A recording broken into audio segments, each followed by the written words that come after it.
Hello, River's Edge, and welcome to the Midweek Minute. Hey, can you believe it? Christmas is here. In just a few short days, we'll be celebrating Christmas Eve service this Sunday at 10 a.m. and at 6 p.m. And just as a reminder, 10 a.m. we'll have children's ministry, and 6 p.m. will be a family service. So we want you to choose which service you want to come to. They're both going to be exactly the same. They're going to be Candlelight service, Christmas Eve services.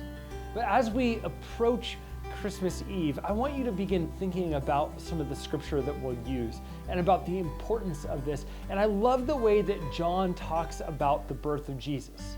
I think John had Matthew's gospel. I think he had Luke's gospel. I think he had the birth stories in front of him, and he said, no, I want to share something totally different. And so here's what he does. He says this: in the beginning was the Word, and the Word was with God, and the Word was God. He was in the beginning with God. All things were made through him, and without him not anything was made. In him was life, and the life of the light of men.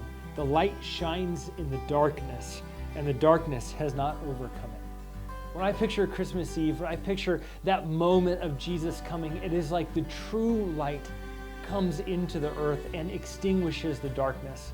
The true light is able to come into our lives and extinguish the darkness. And I just cannot imagine what is possible in your life when you bring the light of Jesus into dark places in your world, in your neighborhood, in your work, in your family, wherever that might be. So I want to encourage you. Who are you praying for right now? Who in your family it would just make a huge difference if they came to know the light of Jesus? Who are your friends in your work community, in your neighborhood? It would just make all the difference in the world if they came to know Jesus. I want to encourage you to be thinking about these people, be praying for them, and praying for chances to invite them, to save a seat for them and bring them to our Christmas Eve service, either at 10 a.m. or 6:30 p.m.